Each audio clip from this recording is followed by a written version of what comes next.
Hello everyone, welcome to Bulvinder live YouTube channel. आज हम discuss करेंगे यूपीएससी सीसेट का जो पेपर है 2016 का, इसके क्वांटिटेटिव एप्टीट्यूड के क्वेश्चन। और इससे पहले अगर आपने इस प्लेलिस्ट को नहीं देखा तो इस प्लेलिस्ट को आप चेक कर सकते हैं, लिंक आपको डिस्क्रिप्शन बॉक्स में मिल जाएंगे, जिसमें आपको सीसेट के यहाँ पर मैथ और रीजनिंग के प्रीवियस ईयर क्वेश्चन 2022 से लेकर 2015, 14, 16 सारे के सारे प्रोवाइड करवाए हुए हैं, तो इसका आप बेनिफिट ले सकते हैं। इसके अलावा ये फिरदौसी बैच है, अगर आप कंप्लीट अर्थमेटिक सीखना चाहते हैं तो इस बैच को फॉलो कर सकते हैं for all the exam. C set हो गया, एसएससी हो गया, बैंकिंग हो गया, कोई भी एग्जाम के लिए आप इस बैच को फॉलो कर सकते हैं। लाइक यहाँ पे एक परसेंटेज टॉपिक है, तो इसमें कंप्लीट आपको परसेंटेज है वो पढ़ाया गया है, तो सारे के सारे यहाँ पर आपको लिंक अवेलेबल होंगे। आप सारे का सारा arithmetic A to Z, high level, low level, basic सारा यहाँ से सीख सकते हैं। सारे के सारे जो जो लेक्चर होंगे फ्री ऑफ कॉस्ट होंगे। और ये टेलीग्राम ज्वाइन कर सकते हैं, इसमें आपको कोई भी मेरी वीडियो के रिलेटेड अपडेट होगा वो यहाँ पे सबसे पहले आएगा, ठीक है। इसके अलावा अगर मैं बात करूँ, कोई भी अगर आप में से स्टूडेंट यहाँ पे सी सेट के अलावा कुछ भी पढ़ना चाहता है, लाइक अगर आप नंबर सिस्टम पढ़ना चाहते हैं तो प्लेलिस्ट में जाके यहाँ पर नंबर सिस्टम पढ़ सकते हैं, सी सेट के प्रीवियस ईयर क्वेश्चन कर सकते हैं, ज्योमेट्री सीख सकते हैं यहाँ से, या फिर सीडीएस के प्रीवियस ईयर क्वेश्चन, सीएपीएफ के लास्ट 20 ईयर्स के क्वेश्चन, ईपीएफओ के 20 ईयर्स के क्वेश्चन, ऐसे आपको काफी सेक्शन मिल जाएंगे। जो भी आप पढ़ना चाहते हैं उस प्लेलिस्ट को जाके आप पढ़ सकते हैं, ठीक है। स्टार्ट करते हैं आज के सेशन का पहला क्वेश्चन। पहला क्वेश्चन आपके पास लिखा हुआ है, there are some nectar field flower on a tree and some bees are hovering on it. If one bee land on each flower, one bee will be left. If two bee land on each flower, one flower be left out. The number of the flower and bees. अगर हम यहाँ पर flower and B की बात करें, दोनों के दोनों आपसे पूछे गए हैं। देखो पूरे के पूरे मैथमेटिक्स के अंदर अगर आपके पास यहाँ पे ऑप्शन अवेलेबल है तो भाई ऑप्शन से ही हिट एंड ट्रायल करें उस क्वेश्चन को, आपका आंसर बहुत जल्दी आएगा, ठीक है। बाकी इसकी इक्वेशन बनाना भी हम जैसे जैसे क्वेश्चन आएंगे उनमें सीखेंगे। बट इस क्वेश्चन के अंदर आप मान लो आप सारे के सारे ऑप्शन उठाते हो, मैं यहाँ पर आपको थर्ड ऑप्शन कह रहा हूँ, बाकी आप सारे के सारे पेपर में तो सारी पिक करने पड़ेंगे।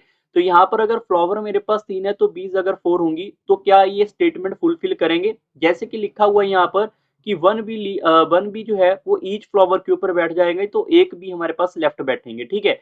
तो यहाँ पे टोटल 3 फ्लावर हैं, तो 3 के 3 फ्लावर पे अगर इनमें से हम यहाँ पे 3 बी को बिठा देंगे तो एक आपके पास बी ऐसा होगा जो बच जाएगा यहाँ पे 20। क्लियर? तो आई होप सबको ये पोर्शन समझ आ चुका होगा। आई इतना समझने के बाद इसके साथ वाला पोर्शन भी आपको सीखना पड़ेगा। उसने लिखा है अगर हम यहाँ पे 2 बीज की बात करें, वो अगर यहाँ पे ईच फ्लावर के ऊपर बैठ जाएंगे तो एक फ्लावर जो है वो रह जाएगा। हमारे पास टोटल जो बी वाला पार्ट है वो हमारे पास टोटल कितना है 4, एंड एफ वाला पार्ट कितना है 3। हमने भाई ऑप्शन से पिक किया है। अगर हम 2 बी को उठाकर यहाँ पे 3 फ्लावर में से 2 में बिठा देंगे, इसमें से 2 को 2 यहाँ पे बिठा देंगे, तो आप बताओ इसका एक फ्लावर हमारे पास लेफ्ट बचेगा। तो ये पूरा का पूरा फिलफिल करेगा आपका थर्ड ऑप्शन, इसका मतलब ये इसका सही उत्तर है। क्वेश्चन नंबर सेकंड के ऊपर चलते हैं। There is an order of 19,000 quantity of a particular product from a customer. The firm produce 1,000 quantity of that product per day, out of which 5% unfit for sale. In how many days will the order will be completed? काफी easy question है। जैसे हम आगे बढ़ते जाएंगे, मान लो आपने इस क्वेश्चन को खुद ट्राई करना है तो उसी टाइम वीडियो को पॉज करके आप खुद भी ट्राई कर सकते हैं, ठीक है। सबसे पहले अगर मैं इस क्वेश्चन की बात करूं तो आपके पास टोटल कितने क्वांटिटी है 1000, उसमें से 5% तो खराब हो रहे हैं। तो अगर मैं इसका आपको बोलूं इसका 5% कितना होगा तो डायरेक्ट आपके पास आएगा 50। अगर 1000 प्रोडक्ट था उसमें से 50 खराब हो गए, अनफिट हो गए, तो टोटल 950 जो है प्रोडक्ट जो है वो एक दिन में बनेंगे। 950 को अगर मैं नंबर ऑफ डेज से मल्टीप्लाई कर दूं तो मुझे टोटल 19,000 प्रोडक्ट चाहिए। तो क्या यहाँ पे नंबर ऑफ डेज में यहाँ पे 20 निकाल सकता हूँ? ये इस क्वेश्चन का सही उत्तर है, option number third. Question number third के ऊपर चलते हैं। A class start at 11 AM and last till 2:27 PM। 4 period of equal duration are held during this interval. After every period a test of 5 minutes is to be given, a rest of 5 minutes to be given to the student. The exact duration of each period. तो एक period का कितना यहाँ पे time होगा ये पूछा गया है। सबसे पहले हम देखेंगे 11 से लेकर 2:27 PM तक आपके पास टोटल टाइम कितना हुआ। ये एक्चुअली में चेक करेंगे, 11 से 2 3 घंटे, 3 घंटे का मतलब हुआ 180 मिनट, और अलग से 27 मिनट, तो टोटल बोल सकते हैं 207 मिनट हो जाएंगे यहाँ से यहाँ तक। इसमें से 5 मिनट की यहाँ पे रेस्ट है। देखो अगर पहला पीरियड लगाया, फिर दूसरा, फिर तीसरा, चौथा, तो रेस्ट कितनी बार आएगी? एक बार, 2 बार, 3 बार। काफी बच्चों को मैंने देखा वो इसमें से सोचते हैं कि 4 पीरियड है तो 4 बार रेस्ट होगी, नहीं। 4th पीरियड के बाद तो छुट्टी हो जाएगी, उसके बाद थोड़ा रेस्ट होगी। तो रेस्ट जो है 4 पीरियड में 3 बार आती है। तो 5 इंटू 3 करेंगे तो 15 मिनट की तो टोटल रेस्ट ही होगी। तो आप इसमें से 15 मिनट माइनस कर देंगे अगर, तो आपको यहाँ से पता चलेगा टोटल आपकी जो रेस्ट पॉइंट है इसमें से 5 कम करेंगे तो ये आएगा 192 मिनट। तो 192 मिनट के टोटल ड्यूरेशन ऑफ टाइम होगा 4 पीरियड का। अगर 4 पीरियड का मल्टीप्लाई बाय टाइम करेंगे तो यहाँ पर 192 आना चाहिए। तो यहाँ पे पर पीरियड कितना आएगा, 192 को डिवाइड बाय 4 करेंगे 48 मिनट लगेंगे। क्या आप सभी बच्चे इस पोर्शन को समझ पाए हैं? बस इसमें यही कंसेप्ट था कि रेस्ट वाला पॉइंट आपको समझना पड़ेगा, ठीक है। ये इस क्वेश्चन का सही उत्तर है। क्वेश्चन नंबर 4 के ऊपर चलते हैं। Four friends ABCD need to cross a bridge. A maximum two person can cross it at a time. It is a night. They just have one lamp. एक ही लैंप है उनके पास. Person that cross the bridge must carry the lamp to find the way. A pair must walk together at the speed of a slower person. Slower person के हिसाब की speed यहाँ पे consider होगी जब भी यहाँ पर दो पर्सन जाएंगे तब. After crossing the bridge person having the faster speed, जिसकी फास्ट स्पीड है उसको यहाँ पर वापस आना पड़ेगा लैंप लेकर और दूसरे पर्सन को वो यहाँ से लेकर जाएगा. Finally the lamp has to be return the original place and the person who return the lamp has cross the bridge again without the lamp. Okay, to cross the bridge the time taken by them as follow. अगर हम यहाँ पे time taken की बात करेंगे तो ए को 1 minute, B को 2 मिनट, सी को 3 मिनट, डी को 10 मिनट लग रहे हैं. तो बताओ what is the minimum time required by all the friends to cross the bridge. आप इस क्वेश्चन को ये मत सोचिए कि डिफिकल्ट क्वेश्चन है, क्योंकि बड़ा क्वेश्चन आपको पढ़ने में लग रहा होगा, ठीक है. अगर मैं आपको सी सेट पेपर की बात बोलूं, सी सेट में कंसेप्चुअल बेस्ड क्वेश्चन ऐसे आएंगे ही आएंगे, ठीक. तो मान लो आप पहली बार पेपर देने गए तो आपके पास टोटल 80 क्वेश्चन होंगे टोटल. आप ऐसे क्वेश्चन करते रहो, जो क्वेश्चन आपको इतना बड़ा लगे आप उसको देखते ही यहाँ पर आप स्किप कर सकते हैं, कोई इश्यू वाली बात नहीं रहती है. इसको समझे स्किप का मतलब क्या है, ठीक है. मान लो आपने यहाँ पे पहले 8 क्वेश्चन किए, 9th क्वेश्चन को आपने स्किप कर दिया, बाकी आप ऐसे करते रहे, एक दो क्वेश्चन इसमें और बड़े आए, आपने देखा बड़ा क्वेश्चन है, देखते ही आप पढ़ने के छोड़ दे पढ़ने के बारे में, आप आगे बढ़ जाओ और पूरा का पूरा 80 क्वेश्चन तक आप चेक कर लो. मान लो आपने 80 क्वेश्चन करते करते बीच में आपने 8 क्वेश्चनों को स्किप किया, हो सकता है आपने यहाँ पे 10 क्वेश्चन ऐसे हैं जो छोड़ भी दिए हों, आपको नहीं आते. बट जो आप इस तरीके से करेंगे तो पेपर आपका एक बार रिव्यू हो चुके आपके थ्रू से और आपने देखना है कि आपके पास यहाँ पे टाइम जो है लास्ट में बचेगा. अगर ऐसा नहीं हुआ तो अच्छा हुआ आपने इनको स्किप कर दिया, क्योंकि अगर आप इस क्वेश्चन को पढ़ते ट्राई करते तो हो सकता है कि टाइम आपको और भी ना बचता और जो बाकी लास्ट वाले क्वेश्चन है वो आप देख ही ना पाते पेपर में. तो पेपर को ढंग से तैयारी से आपने प्रिपेयर करना है. पेपर देने टाइम आपने ये ध्यान में रखना है कि पेपर को एक बार पहली बार आपने पूरा रीड कर लेना है और साथ ही साथ जो क्वेश्चन आते हैं उसको करते रहो, जो क्वेश्चन आ रहे हैं उसको सॉल्व करते रहो. ऐसा ना हो कि आप यहाँ पे स्किप 50 क्वेश्चन कर दो, ऐसा भी कोई फायदा नहीं होगा, ठीक है. बीच में करते रहो, जो ज्यादा लेंथ है उसको स्किप कर दो, लास्ट में टाइम बचेगा तो वापस उन क्वेश्चनों के ऊपर आओ जो बड़े बड़े क्वेश्चन थे आपने स्किप किए. इससे आप पेपर को 2 बार रीड कर लोगे और आपका कोई भी क्वेश्चन नहीं रहेगा, जो कि बहुत ही ज्यादा आसान क्वेश्चन भी आते हैं, ठीक है. तो अगर आप इस क्वेश्चन को ट्राई करना चाहते हैं अभी के लिए प्रैक्टिस के लिए तो वीडियो पॉज करके आप कर सकते हैं. स्टार्ट करते हैं यहाँ पे इसका सोल्यूशन. तो यहाँ पर ए, बी, सी और डी. ए को यहाँ पर टोटल 1 मिनट लगता है, बी को यहाँ पे टोटल 2 मिनट लगते हैं और सी को यहाँ पे टोटल 7 मिनट लगते हैं, डी को टोटल 10 मिनट लगते हैं. आप सारे बच्चे सिर्फ एक बात को ध्यान रखें, अगर आपको यहाँ पे मिनिमम टाइम चाहिए तो मिनिमम टाइम आपको तभी मिलेगा जब आप यहाँ पे फास्टर वाले से ही लैंप की अदला बदली करवाएंगे और फास्टर वाले को ही ब्रिज क्रॉस करने के लिए हेल्प करवाएंगे. जैसे मैं समझा देता हूँ, ए को पूरा का पूरा ब्रिज क्रॉस करने के लिए 1 मिनट लगेगा. अगर मैं ए को बी के साथ भेज देता हूँ यहाँ पर, क्यों, क्योंकि फास्टर वाला ए है. अब काफी बच्चों को डाउट होगा सर फास्टर वाला ए कैसे हुआ. भाई अगर ब्रिज को क्रॉस करना है, जिसको यहाँ पे कम टाइम लगेगा, स्पीड उसकी सबसे ज्यादा होगी, तो सबसे ज्यादा स्पीड किसकी होगी यहाँ पर, ए की.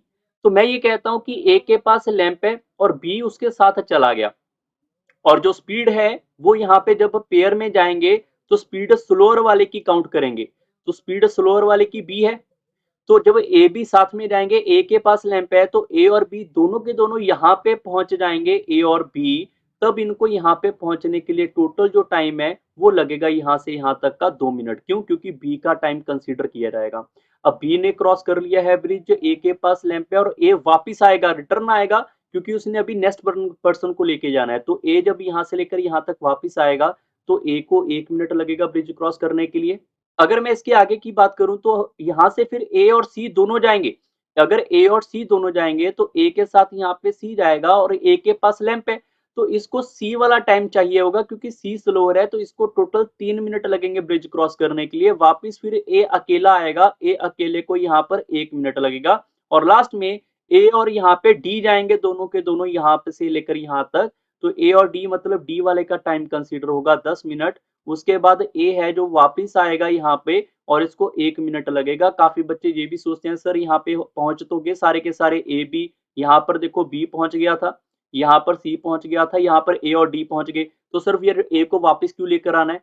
क्योंकि लास्ट में लिखा हुआ है कि ए ने जो फास्टर वाला है वो लैंप को छोड़ के आएगा पहली पोजीशन पे और रिटर्न आएगा यहाँ पर विदाउट लैंप।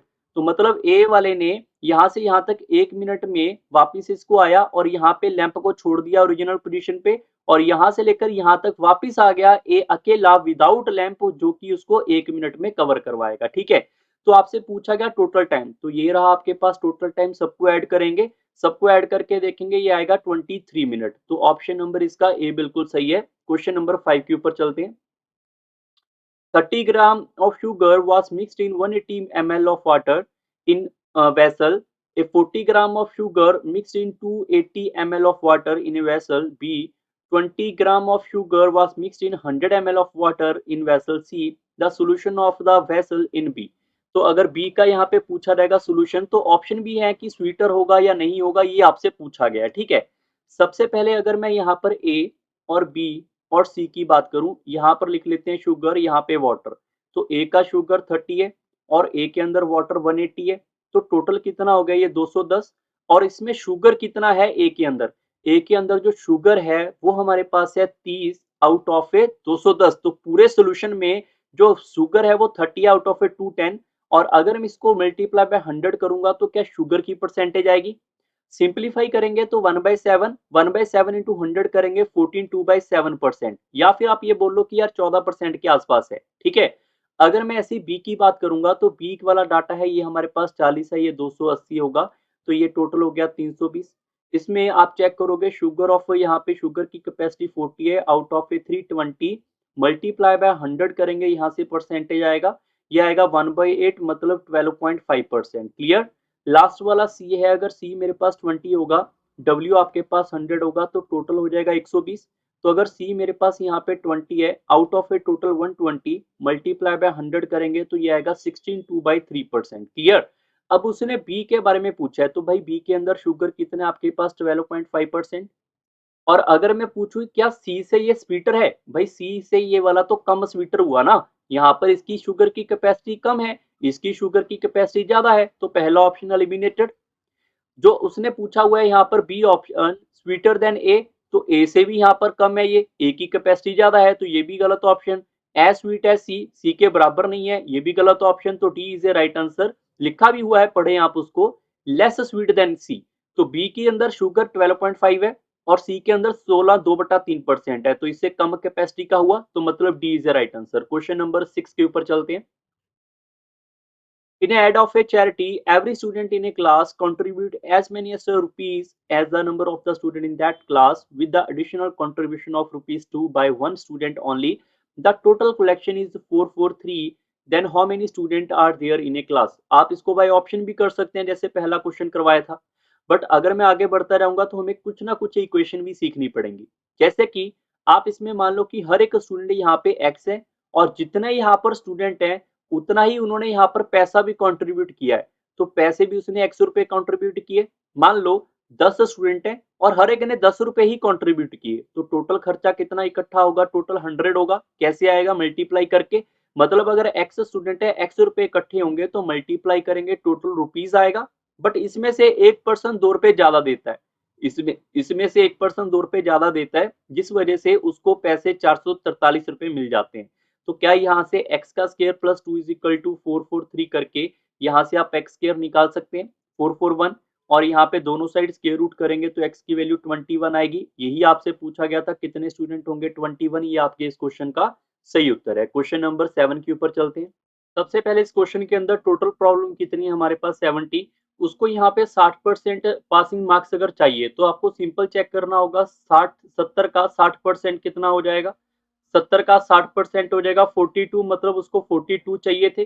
तो इससे इसके लिए आप यहाँ पे चेक करेंगे, अगर अर्थमेटिक, फिर हमारे पास अलजेब्रा और उसके बाद है geometry.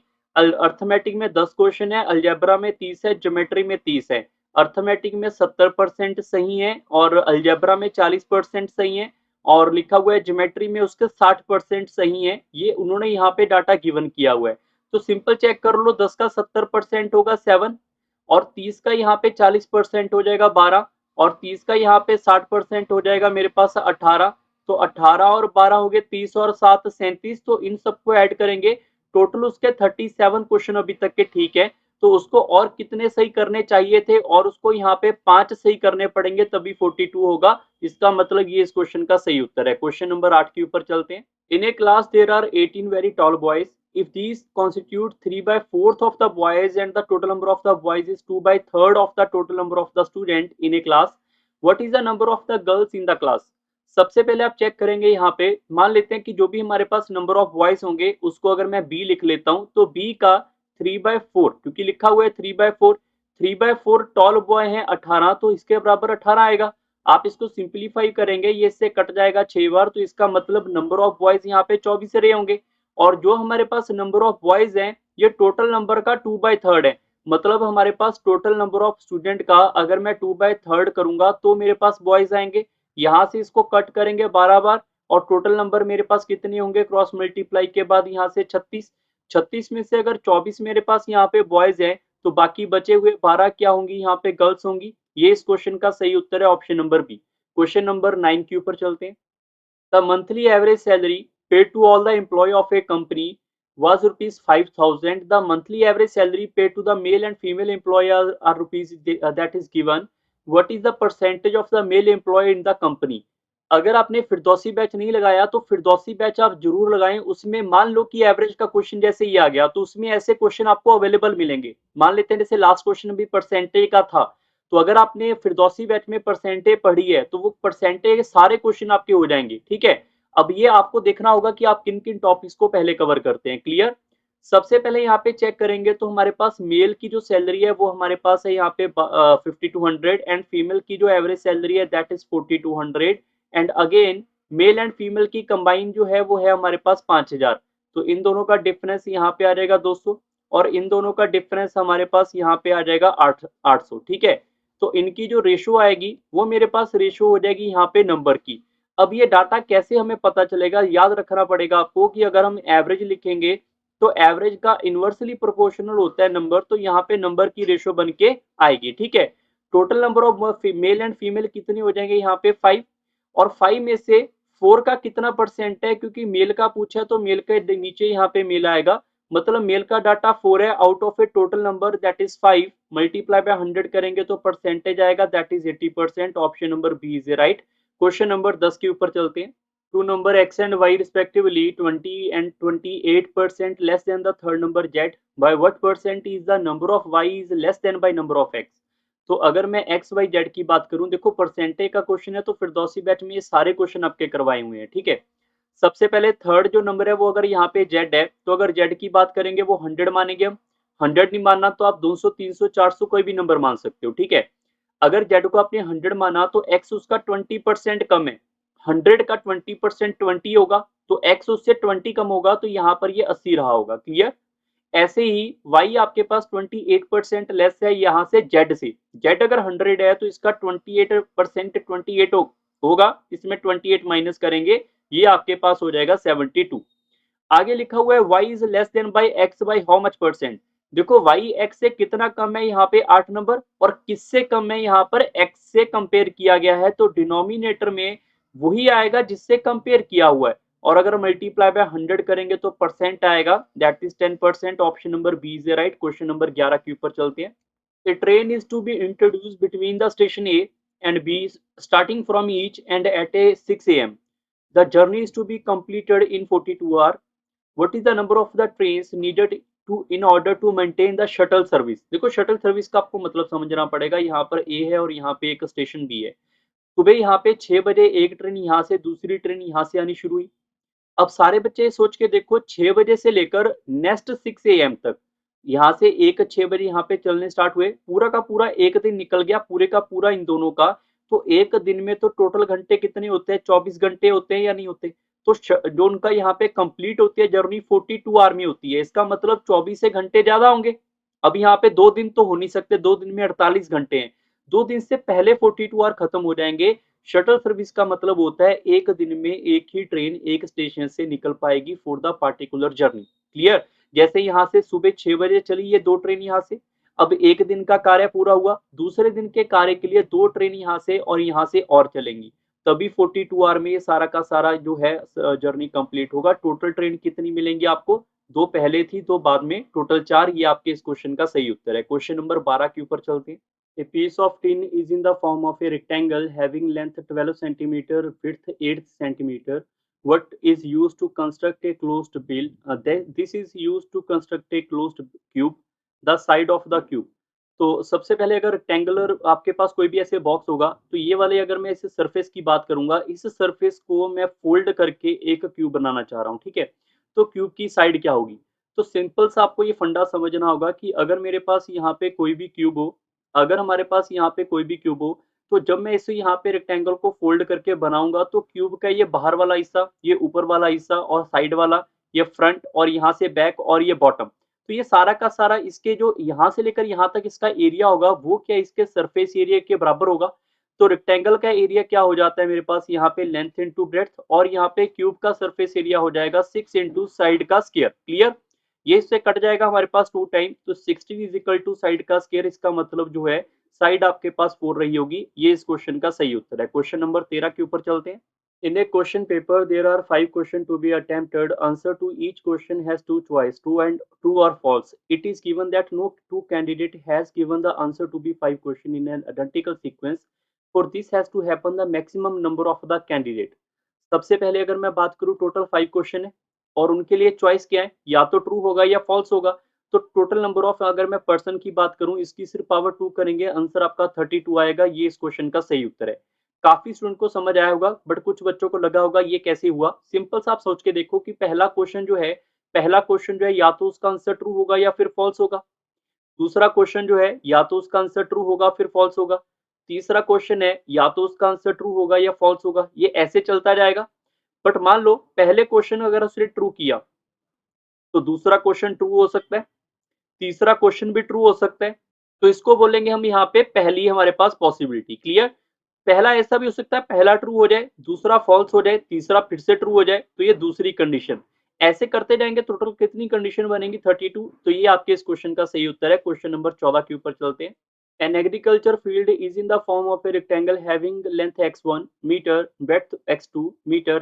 X1 and x2 are available variable. If x1 plus x2 is 40 meter, इन दोनों का सम अगर 40 होगा, तो बताओ यहाँ पर जो भी इसका एरिया होगा वो यहाँ पर not exceeded which of the following value, तो किन से ज्यादा नहीं हो सकता इसका एरिया, ये आपसे पूछा गया है। सबसे पहले आपको मैं एक पॉइंट समझा देता हूँ, क्योंकि फ्यूचर में ये आपके और जगह भी आपके काम आने वाले क्वेश्चन का फॉर्मेट बनेगा। अगर दो वेरिएबल का हमारे पास यहाँ पे जो सम है वो 40 है, और हमें पता है जो इसका एरिया क्या होगा। अब सब बच्चों को पता है रेक्टेंगल का एरिया क्या होता है, वो होता है मेरे पास L1 इंटू L2। अगर x1 x2 है तो दोनों को मल्टीप्लाई करेंगे यहाँ पे, तो मेरे पास एरिया आएगा। याद रखना, आपसे ये पूछा रहेगा कि इस वैल्यू का मैक्सिमम वैल्यू बताओ क्या होगा अगर दो वेरिएबल का सम इसके बराबर होता है। तो जब आपसे मैक्सिमम पूछा रहेगा, तो दोनों के दोनों वेरिएबल को बराबर फिल किया जाता है। अगर हमने 40 बनाना होगा, तो आप यहाँ पे 20 एंड 20 फिल करेंगे, तो ये 20 इंटू 20 करेंगे, तो ये 400 हो जाएगा। 400 से ज्यादा नहीं हो सकता, मैक्सिमम एरिया इसका 400 होगा, तो आंसर आपका ए ऑप्शन सीधा डायरेक्ट आएगा। काफी बच्चों के दिमाग में ऐसा भी आ सकता है, नहीं सर हम ऐसा भी तो सोच सकते हैं ना कि x1 प्लस x2 अगर यहाँ पे 40 होगा, तो सर इसको 10 मान लो, इसको 30 मान लो। भाई अगर 10 और 30 मानोगे, मल्टीप्लाई करोगे, तो इसका एरिया 300 हो जाएगा, तो मैक्सिमम एरिया तो 400 है। आप इसमें ये भी सोच सकते हैं कि सर इसको 15 मान लो, इसको 25 मान लो। देखो मल्टीप्लाई करके देखेंगे, तो ये प्लस करेंगे 40 आएगा, मल्टीप्लाई करेंगे 400 से नीचे आएगा। मैक्सिमम एरिया आपका तभी आएगा जब आप उसको बराबर रखेंगे। बात समझ आ रही है?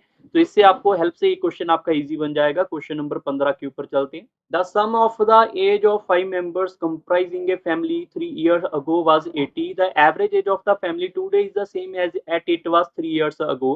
Because of an addition of a baby during the interview period interviewing period, how old is the baby. तो यहाँ पर सिंपल सा क्वेश्चन आपके पास है, अगर आपको एवरेज का कंसेप्ट आता है तो सबसे पहले 5 मेंबर है, 5 मेंबर का जो सम है वो यहाँ पे 80 है। अगर 5 मेंबर का जो सम मेरे पास 80 रहा होगा, ये आपके पास जो सम है ये 3 साल पहले है, तो अभी सम कितना रहा होगा। तो अभी सम जो है वो 3-3 साल का पांचों पर्सन का सम ऐड हो जाएगा। तो अभी का सम आपके पास 95 रहा होगा, पहली कंडीशन तो ये होगी आपके पास। दूसरी बात है कि उसकी पहले वाली एवरेज जो थी वो आज भी एवरेज उतनी है जब यहाँ पे बेबी बॉर्न हो चुका है, ठीक है। तो नंबर ऑफ पर्सन हमारे पास यहाँ पे 5 है और उनका सम हमारे पास 80 है। तो सम को नंबर से डिवाइड करेंगे तो बताओ एवरेज आएगा या नहीं आएगा। तो उनकी पहले एवरेज कितनी, 16। तो आज भी एवरेज उनकी 16 ही है, ये इस क्वेश्चन में लिखा हुआ है। बट अगर आपको ये याद है कि average equal to sum divide by number, अगर एवरेज 16 है, सम अभी का पता नहीं, नंबर अभी 6 हो गया क्योंकि पर्सन एक बढ़ चुका है, तो क्रॉस मल्टीप्लाई करेंगे तो आज का सम कितना आ जाएगा, यहाँ पे 16 इंटू 6 करेंगे 96, 95 होना चाहिए था, हो गया 96। इसका मतलब जो है बेबी यहाँ पर 1 साल का होगा इसके अंदर। इस क्वेश्चन का सही आंसर क्या होगा, option number B. Question number 16 के ऊपर चलते हैं। The total value of two person are same, but one get allowance to extend of 65% of the basic pay and the other get allowance to extend of 80% of the basic pay. The ratio of the basic pay of the former to the basic pay of the later. तो ये काफी easy question है। सबसे पहले आपको इस question को समझने के लिए इसको ये समझना होगा कि व्हाट इज द बेसिक पे।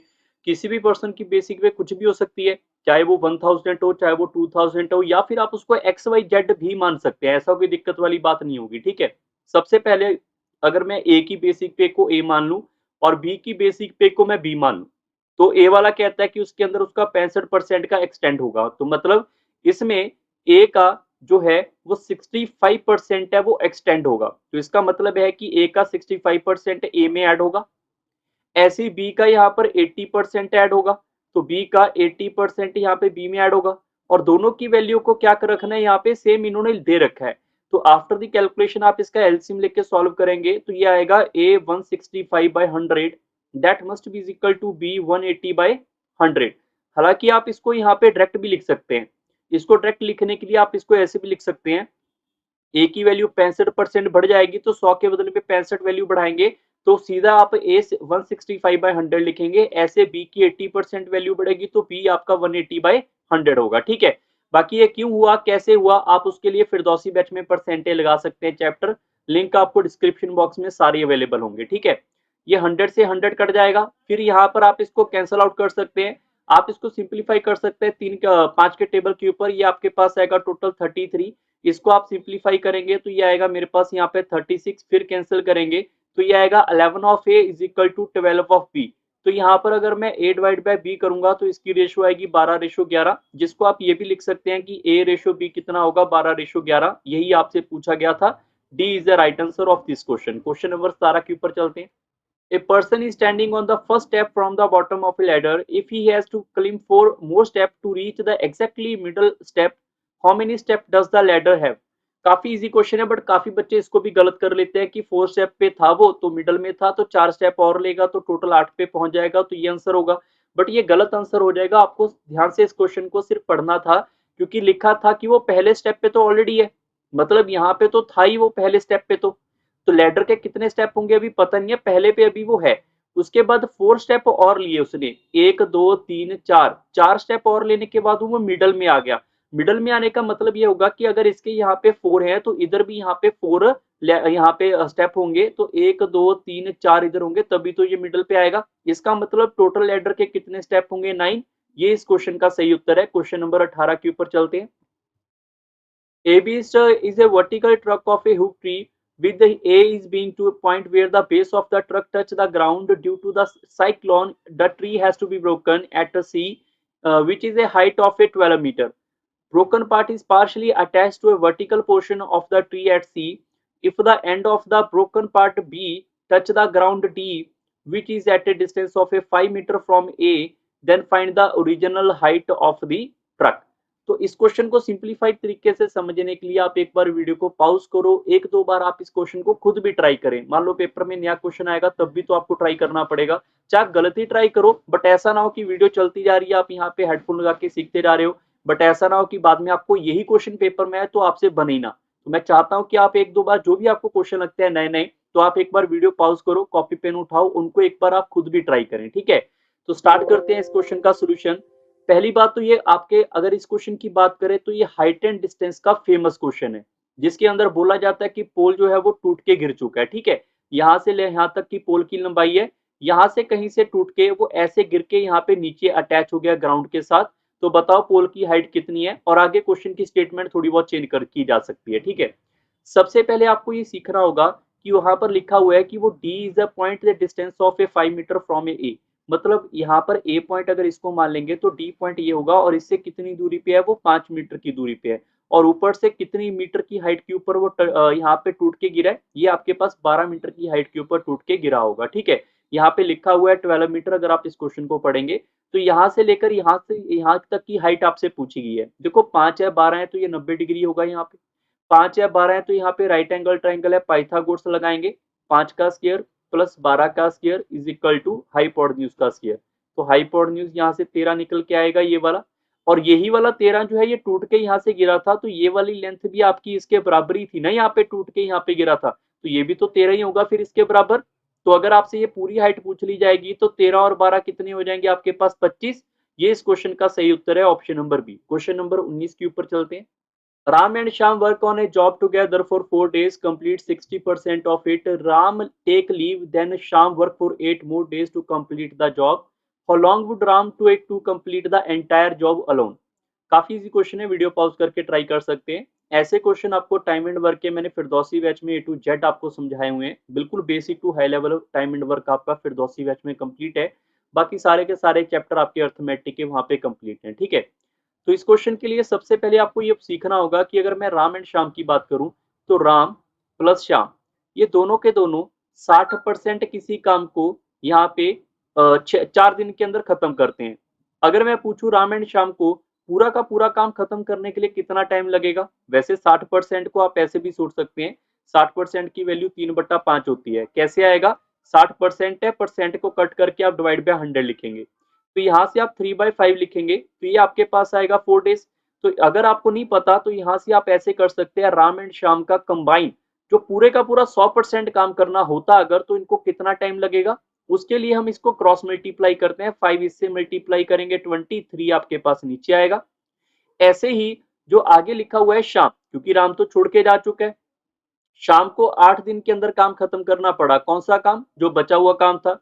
अब यहाँ पे 60% तो कंप्लीट है, शाम को 40% जो बचा हुआ काम है वो आपको 8 दिन में करके दे रहा है। तो शाम का 100% कितने में आएगा, तो 40 को भी आप 2/5 लिखोगे तो मल्टीप्लाई पे करेंगे 5/2 आ जाएगा उल्टा। कैसे, जैसे ये आपके पास क्रॉस मल्टीप्लाई किया सेम एज इट इज, ठीक है। तो शाम को यहाँ पे 20 दिन लगेंगे। शाम को 20 दिन कब लगेंगे, अगर पूरे का पूरा काम शुरू से लेकर एंड तक शाम करेगा, वो हमने यहाँ से सॉल्व किया है। कई बार पेपर में ये भी आपसे पूछा जाएगा कि शाम अलोन का टाइम बताओ, तो आंसर आपका 20 होगा उसमें, ठीक है। अब बात आती है, अगर आपको ट्रेडिशनल मेथड आता है तो उससे लगा सकते हैं, नहीं तो एलसीएम मेथड, इन दोनों का एलसीएम 20 और 20 का एलसीएम यहाँ पे 20 आएगा। मान लो 20 GB का डाटा है जो कि शाम 20 दिन में खत्म करता है, तो 20 को 20 से डिवाइड करेंगे तो शाम की एफिशिएंसी 1। ऐसे ही वर्क को टाइम से डिवाइड करेंगे तो इसकी एफिशिएंसी 3 आएगी। कैसे आएगी, 20 इसका वर्क है, टाइम इसका कितना है 20/3, कट जाएगा तो ये 3 ऊपर आ जाएगा, ठीक है। तो अगर शाम की एफिशिएंसी आपके पास 1 है, शाम की एफिशिएंसी 1 है, राम और शाम की एफिशिएंसी 3 है, तो राम की एफिशिएंसी 2 होगी फिर, तभी तो ये 3 बनेगा। तो राम की अगर एफिशिएंसी 2 है, 2 एफिशिएंसी से अगर इन्होंने 20 वाला काम करना होगा तो राम को टोटल 10 दिन लगेंगे। ये इस क्वेश्चन का सही उत्तर होगा, ठीक है। हालांकि हम इसको एफिशिएंसी मेथड से भी सॉल्व कर सकते हैं, वो थोड़ा सा इससे इजी मेथड होगा, बट आपको ये मेथड सीखने पड़ेंगे अगर आप सीसेट की तैयारी कर रहे हैं, ठीक है। क्वेश्चन नंबर 20 के ऊपर चलते हैं। If R and S are different integer, both are divisible by 5, then which of the following is not necessary true? तो इनमें से कौन सा सही नहीं होगा। काफी इजी क्वेश्चन है। आर एस को आप कोई ना कोई नंबर मान लो, दोनों के दोनों डिफरेंट होंगे, डिविजिबल बाय 5 होंगे। तो यहाँ पे आप इसमें से एक नंबर 15 मान लो और दूसरा नंबर आप यहाँ पे 5 मान लो। 5 नहीं मानना चाहते, कोई भी आपका दिल कर रहा है, आप वो नंबर भी यहाँ पे मान सकते हैं, ठीक है। सबसे पहला काम देखो, एक आपने नंबर माने, हो सकता है ये सारे के सारे सेटिस्फाई करें, तो अगर सेटिस्फाई किए, जल्दी से अपने नंबर चेंज कर देने हैं, यहाँ पर 10 और 5 लिख के सॉल्व कर लेना है। बात समझ आ रही होगी सबको कि हम इसको ऐसे भी कर सकते हैं। मैं आपको एक्स वाई जेड से भी सॉल्व करके दिखाऊंगा, बेसिक से भी करूंगा, बट नंबर सोचना आपको आना चाहिए, ठीक है। अभी मैं आपको इसके थ्रू करके देखता हूँ। सबसे पहले r माइनस 5 करें। ये दोनों के दोनों 15 और 5 आपके पास 5 से डिविजिबल है। अगर मैं r माइनस s करूंगा तो मेरे पास आएगा 10, जो कि 5 से डिविजिबल है, ये ट्रू लिखा हुआ है। फिर r plus S divisible by 10 होगा, तो यहाँ पे r प्लस एस ये डिविजिबल बाय 10 होगा, ये भी ट्रू है। फिर थर्ड आपके पास r into S divisible by 25 होगा, r इंटू एस ये डिविजिबल बाय 25 होगा, ये भी ट्रू है।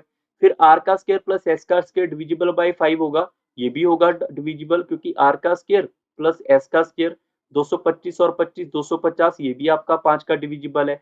तो आपने देखा हमने सारे नंबर चेक किए तो सारे डिविजिबल हो गए, तो इसका मतलब ये हमने जो नंबर सोचे थे ये गलत है। तो कई बार स्टूडेंट को ऐसा लगता है सर ये गलत होगा तो पेपर में कैसे पता चलेगा। देखो सारे के सारे अगर सेटिस्फाई हो रहे हैं तो डेफिनेटली आपने नंबर जो सोचा है वो सेटिस्फाई कर चुका है। तो उन्होंने तो पूछा है ना नॉट नेसेसरी, तो मतलब इनमें कोई ना कोई नंबर तो रहा होगा ऐसे। तो उसके लिए आप जल्दी से एक बार नंबर को चेंज कर लो। क्लियर, नंबर को यहाँ पे चेंज कर लेते हैं। एक नंबर हम यहाँ पे 25 रख लेते हैं, दूसरा नंबर हम यहाँ पे कोई भी जो आपका दिल कर रहा है हम वो रख लेते हैं, लाइक हम यहाँ पे 50 रख लेते हैं, ठीक है। आर ये रहा और एस ये रहा, ठीक है। और दोनों का डिफरेंस क्या, डिविजिबल बाय 5 है, दोनों का डिफरेंस कितना आएगा 25, डिविजिबल 5 है, बिल्कुल ट्रू है। फिर दोनों का एडिशन डिविजिबल बाय 10 होगा, दोनों को ऐड करो, दोनों को ऐड करेंगे 75, ये डिविजिबल बाय 10 नहीं होगा, ये आपका सही नहीं कर रहा, इसका मतलब यही उत्तर होगा। बाकी सेटिस्फाई आप यहाँ पे कर सकते हैं। क्लियर, अगर आप इसको फिर से बेसिक से करना चाहते हैं तो आप ऐसे भी कर सकते हैं। आर एस को, आर जो है वो आपके पास 5x है, एस जो है वो आपके पास यहाँ पे 5 ऑफ y होगा। कोई ना कोई ऐसा नंबर जो कि यहाँ पे 5 का मल्टीपल होगा। पहला ऑप्शन चेक करेंगे, r minus S is divisible by 5, so we can say यहाँ पर 5 होगा, तो इसमें से x में से y को माइनस कर दें, क्योंकि अगर आप इन दोनों को माइनस करेंगे 5 कॉमन निकलेगा, तो ये डिविजिबल 5 होगा, डेफिनेटली होगा। दूसरा ऑप्शन चेक करेंगे, यहां से आप इन दोनों को ऐड करेंगे तो ये डिविजिबल बाय क्या आपके पास 10 होगा, ये डिविजिबल बाय यहाँ पे 5 होगा, 10 यहाँ पे नहीं होगा, तो इसका मतलब आपके पास यही उत्तर होगा, ये आपका सही है। क्लियर, आप एक्स वाई से भी कर सकते हैं। क्वेश्चन नंबर 21 के ऊपर चलते हैं। How many numbers are there between 100 to 300 which either begin with और एंड विद 2। ये क्वेश्चन सी सेट के अंदर लगभग हर साल में ऐसे क्वेश्चन घुमा फिरा के आते हैं। तो इस क्वेश्चन को करने का सबसे आसान ढंग क्या होगा, जल्दी से आप एबीसी या 1 2 3 इमेजिनेशन में करो। कैसे इमेजिनेशन में, मैं आपको एक हिंट बता देता हूँ। पहली बात तो यह है कि यहाँ पे बिगिन लिखा हुआ है, तो बिगिन वाले तो आपके पास यहाँ पर देखो जो नंबर आपके पास 200 वाला होगा, फिर 201 होगा, 202 होगा, फिर 203 होगा, ये अप टू सो ऑन 299 तक, ये आपके पास यहाँ पे ये टोटल 100 नंबर है। ये तो आएंगे आएंगे पूरे के पूरे, क्योंकि ये स्टार्टिंग विद 2 हो रहे हैं। फिर उसके बाद एंड विद भी 2 लिखा है, तो एंड विद 2 वाला कौन सा होगा, सर ये वाला नंबर होगा। भैया ये नंबर तो इसमें ऑलरेडी काउंट है, तो इसको दोबारा थोड़ा काउंट करेंगे, तो 100 से लेकर 200 के बीच में, 200 तो इधर काउंट हो गया, तो 100 से लेकर 199 के बीच में कितने ऐसे नंबर हैं जो 2 से एंड होते हैं। तो आपके दिमाग में आएगा सर 102, फिर आएगा यहाँ पर 112, फिर आएगा दिमाग में 122, ऐसे आप चेक करोगे, लास्ट आएगा 192। दीज आर टोटल 10 नंबर, तो 10 ये हो गए, 100 ये हो गए, टोटल कितने हो गए 110। तो ये इस क्वेश्चन का सही उत्तर है। क्वेश्चन नंबर 22 के ऊपर चलते हैं। 4 digit number are to be formed using the digit 1 2 3 4 and none of these digit are repeated in any manner further 1 2 3। यहाँ पे आपके पास कंडीशन दे रखी है 4, 1 2 and 3 are not immediately follow each other, मतलब अगर 4 नंबर होंगे यहाँ पे तो 2 के साथ 3 नहीं आएगा, 3 थोड़ा साइड में आ सकता है, यहाँ पे भी आ सकता है, यहाँ पे भी आ सकता है, ठीक है। तो इस टाइप का क्वेश्चन आपके पास है। वैसे ऐसा क्वेश्चन रीजनिंग में आपको दिया जाना चाहिए, बट हम यहाँ पे इसको मैथ में ही कवर कर लेंगे, ठीक है। तो साथ के साथ बनाते हैं, थोड़ा लेंथी क्वेश्चन हो जाएगा, बट अगर सी सेट की बात करें तो ऐसे क्वेश्चन आते हैं पेपर में, तो आपको कंडीशन सोचनी पड़ेंगी, ठीक है। सबसे पहले अगर मेरे पास यहाँ पे 4 नंबर है, तो उन्होंने लिखा हुआ है आगे वाले में कि 3 is not immediately followed by 1 is not immediately followed by 3, मतलब 1 के साथ यहाँ पे 3 नहीं आएगा। ऐसा नहीं है कि 3 के साथ पीछे नहीं आएगा, 3 के साथ 1 आ सकता है, बट 1 के साथ 3 नहीं आएगा, इस बात को ध्यान रखिए।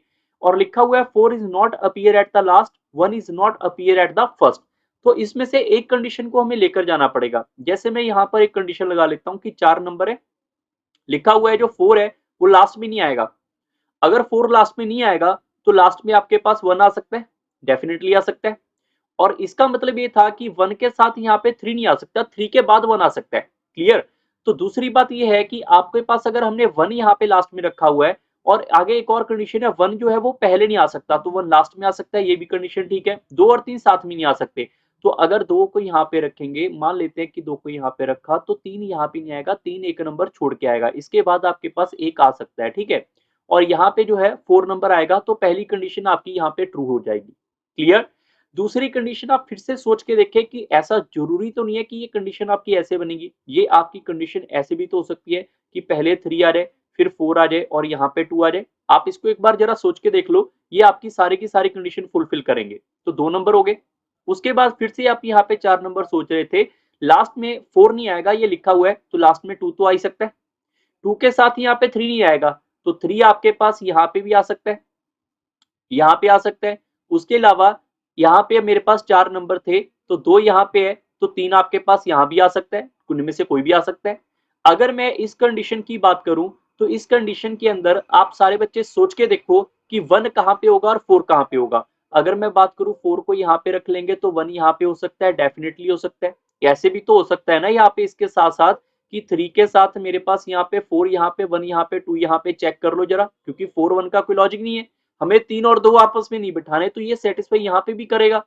अब इस कंडीशन के अंदर 1 यहाँ पे नहीं बैठा सकते, 3 के आगे 1 नहीं आ सकता, लिखा हुआ है आपके पास यहाँ पे सेकंड में कि 3 के आगे 1 नहीं होगा, 3 के पीछे 1 होगा, तो 4 यहाँ पे आ सकता है, तो ये भी ठीक है। तो 1 2 3, 2 नंबर ऊपर थे, 3 नंबर यहाँ पे नीचे, टोटल 5 नंबर तो हो ही गए। फिर उसके बाद आपको एक और बार सोचना पड़ेगा, 1 2 3 4, लास्ट में हमारे पास 2 नहीं आ सकता है, 1 आ सकता है, पर 4 नहीं आ सकता, तो लास्ट में 3 भी तो आ ही सकता है। अगर यहाँ पे 3 होगा तो 2 आपके पास कहां पे होगा, आपको सोचना होगा। 2 नंबर आप यहाँ पे नहीं बिठा सकते, 2 नंबर को यहाँ पे बिठा लें। अगर हमने यहाँ पे बिठा लिया, मान लेते हैं कि 2 हमने यहाँ पे बिठा लिया, तो आपके 3 के आगे यहाँ पे क्या आ सकता है, 4 नहीं आ सकता, सॉरी 1 नहीं आ सकता, तो यहाँ पे आपके पास 4 आएगा, क्योंकि 1 वाला सिस्टम गलत है, तो 1 सबसे पहले आएगा। अगर आपने 1 सबसे पहले रखा तो यहाँ पे लिखा है 1 is not appear at the first position, तो ये भी गलत हो गया। फिर इसका मतलब ये हुआ कि अगर 4 नंबर रखेंगे, लास्ट में 3 आएगा, तो 2 को आप यहाँ पे पहले पे रख लो। अगर यहाँ पे 1 और 4 रखेंगे तो ये भी नंबर हो जाएगा। तो टोटल नंबर चेक कर लेते हैं, एक ये रहा, दूसरा ये रहा, तीसरा ये सर्कल, चौथा ये सर्कल, पांचवा ये सर्कल, 6 नंबर ये सर्कल, टोटल 6 नंबर बनेंगे। ये आपके इस क्वेश्चन का सही उत्तर है। क्वेश्चन नंबर 23 के ऊपर चलते हैं। Cylindrical overhead tank of radius 2 meter and height 7 meter is to be filled from the underground tank of size 5.5, 4 and 6 meter. How much portion of the underground tank is still filled water after filling the overhead tank completely? सबसे पहले आपको ये देखना होगा कि अगर water की capacity की बात कर रहे हैं, सिलेंडर से पानी उठा के हमने यहाँ पे एक टैंक में रखना है जिसका साइज गिवन है। तो अगर यहाँ पे पानी को उठा के दूसरे टैंक में रखने की बात हो रही है, तो सिंपल सा मतलब है कि वॉल्यूम क्या होगा, इसमें बराबर हो जाएगा। ठीक है, अगर वॉल्यूम की बात करें, सिलेंडर का वॉल्यूम क्या होता है हमारे पास यहाँ पे पाई आर स्क्वायर एच। वॉल्यूम बराबर नहीं होगा, वॉल्यूम से पता चलेगा इसके अंदर इतना पानी था। ठीक है, और अगर मैं यहाँ पे टैंक की बात करूं, टैंक का अगर एल बी एच है तो इसका वॉल्यूम एल बी एच होगा, तीनों का मल्टीपल। अगर मैं एल बी एच की बात करूंगा, ये आएगा मेरे पास 5.5 मल्टीप्लाई बाय 4 मल्टीप्लाई बाय 6, और यहाँ पे आप चेक करोगे तो ये आएगा 22/7 मल्टीप्लाई बाय आर का स्क्वायर, मतलब 2 into 2 multiply by the height which is 7। तो यहाँ पर ये आपसे पूछा गया कि still filled with water after filling, तो कितना यहाँ पे भर चुका है। तो सिंपल सा पोर्शन है कि इतना पानी भर चुका है आउट ऑफ दिस, तो सिर्फ इसको डिवाइड ही करना है हमने। 7 से 7 कट जाएगा, 2 2 एंड 4 इससे कट जाएगा, ये पॉइंट है, पॉइंट हटेगा तो ऊपर 10 हो जाएगा। यहाँ पर 22 है, ये 2 टाइम्स हो जाएगा, यहाँ पर ये 5 टाइम, और 5 आपके पास इससे कट जाएगा 2 बार, 2 आपके पास यहाँ पे इससे कट जाएगा 3 बार। तो यहाँ से कैंसल आउट करने के बाद ये पता चला है कि 2/3 जो है वो यहाँ पे फिल हो चुका है। ठीक है, अब उसने ये लिखा हुआ है कि अभी इसको यहाँ पे ओवरहेड तक करने के लिए कितने पानी की और रिक्वायरमेंट है। देखो 3 में से 2 हिस्सा फिल जो है वो हो चुका है, तो बचा कितना होगा, फिर 3 में से 1 हिस्सा बच गया होगा। फिर तभी अगर इतना पानी हम और ऐड कर देंगे तो पानी ओवरहेड तक आ जाएगा। तो इसका मतलब A is a right answer. Question number 24 के ऊपर चलते हैं। A and B walk around a circular park, they start 8 AM from the same point in the opposite direction. A and B walk at the speed of 2 rounds per hour and 3 rounds per hour respectively. How many times shall they cross each other after 8 AM to before 9 AM? तो यहाँ से 8 AM before 9 AM का मतलब है यहाँ से यहाँ आने का मतलब है टोटल 1.5 घंटे की बात हो रही है, 1.5 आवर। ठीक है, सबसे पहले अगर ये दोनों के दोनों ऑपोजिट डायरेक्शन में जाएंगे तो स्पीड क्या हो जाएगी, स्पीड आप हर एक बच्चे को पता होनी चाहिए, अगर ऑपोजिट डायरेक्शन है स्पीड आपके पास ऐड हो जाएगी। इसका मतलब है 5 राउंड आएंगे टोटल कितने में, 1 घंटे में। बात समझ आ रही है सबको? अगर हर एक बच्चे को ये समझ आया तो आपको ये समझना होगा कि स्पीड इंटू टाइम करेंगे तो डिस्टेंस आ जाएगा। तो स्पीड आएगी मेरे पास 5 राउंड पर आवर और टाइम है उसके पास 1.5 आवर। 1.5 आवर को आप 3/2 आवर लिख सकते हैं। तो इसका मतलब ये हुआ कि टोटल 7.5 राउंड मिलेंगे उसको, टोटल 7.5 राउंड। भाई 7 राउंड तो कंप्लीट हो जाएंगे, हाफ राउंड नहीं हो पाएंगे। इसका मतलब 7 बार इनका आपस में क्या होगा, ये मीट करेंगे। ये इस क्वेश्चन का सही उत्तर होगा ऑप्शन नंबर ए, क्योंकि पॉइंटों में हमारे पास मीटिंग पॉइंट नहीं आएगा। क्वेश्चन नंबर 25 के ऊपर चलते हैं। W can do 25% of the work in 30 days, X can do 1/4 of the work in 10 days, Y can do 40% of the work in 40 days, Z can do 1/3 of the work in 13 days. Who will be complete the work first?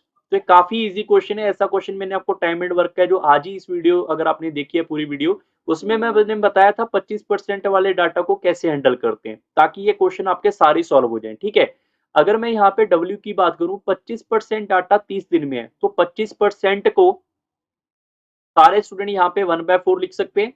Percent का मतलब divide by 100 हो जाएगा, cut करेंगे तो 1/4। तो W 1/4 काम को 30 दिन में खत्म करेगा, तो W पूरा काम कितने दिन में खत्म करेगा, क्रॉस मल्टीप्लाई करेंगे तो यहाँ पे आएगा टोटल आपके पास 120 दिन। ऐसे ही अगर मैं x की बात करूंगा, x 1/4 काम को 10 दिन में खत्म करता है तो x पूरा काम कितने दिन में खत्म करेगा, क्रॉस मल्टीप्लाई करेंगे 40 दिन। y आपके पास यहाँ पे 40% काम 40 दिन में खत्म कर रहा है, 40% का मतलब कितना हो जाएगा 2/5। 2/5 काम अगर 40 डेज में कर रहा है तो y पूरा कितने दिन में करेगा, क्रॉस मल्टीप्लाई करेंगे 40 multiply by 5/2, so we can say that is 100 days.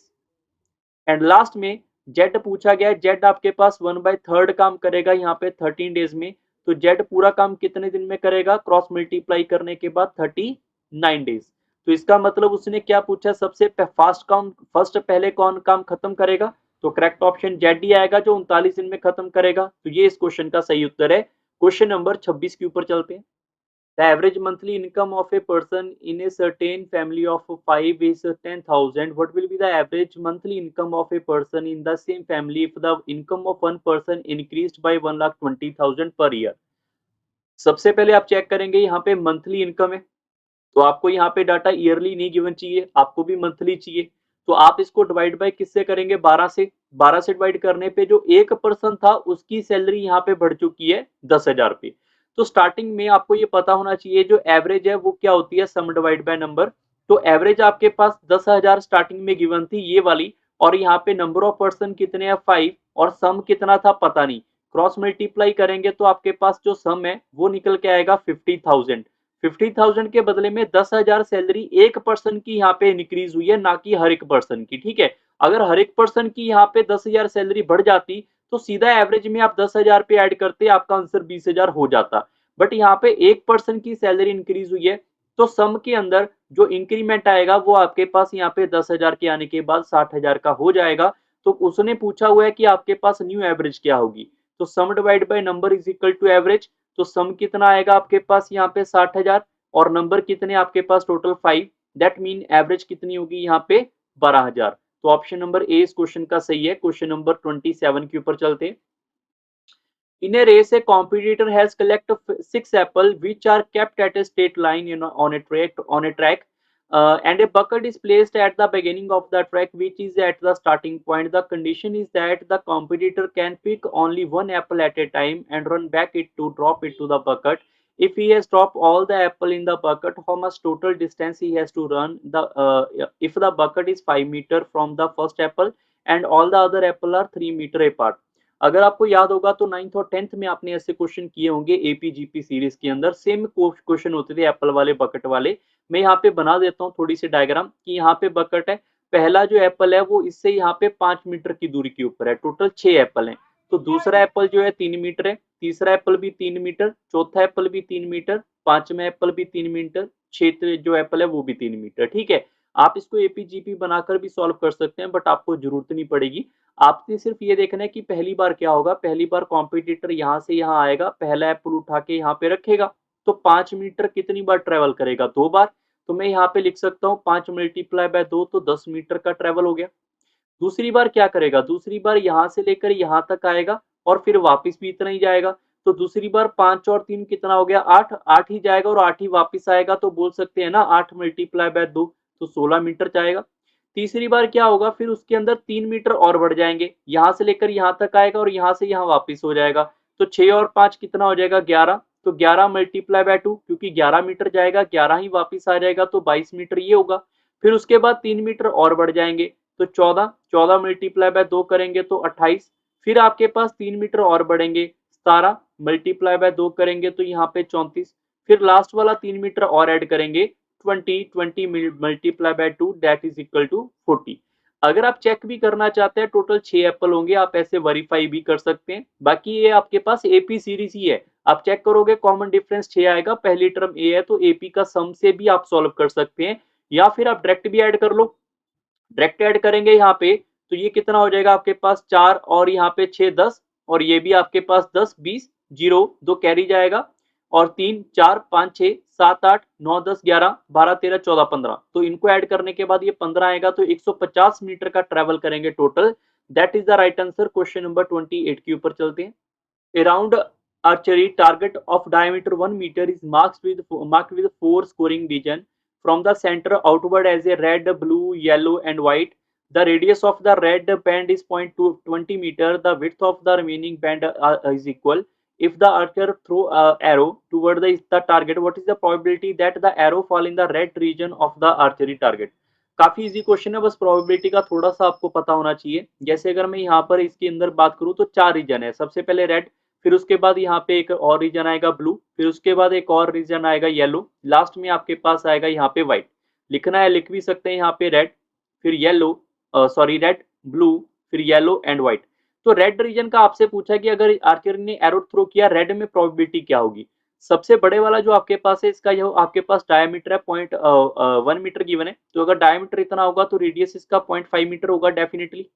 और जो सबसे यहाँ पे छोटे वाला होगा, या फिर आप कह सकते हैं रेड वाला है, तो इसका डायमीटर कितना है, इसका डायमीटर गिवन है 0.20 मीटर। ये आपको क्वेश्चन में गिवन दे रखा है। तो प्रोबेबिलिटी का मतलब क्या होता है, प्रोबेबिलिटी का मतलब होता है favourable case divide by total case.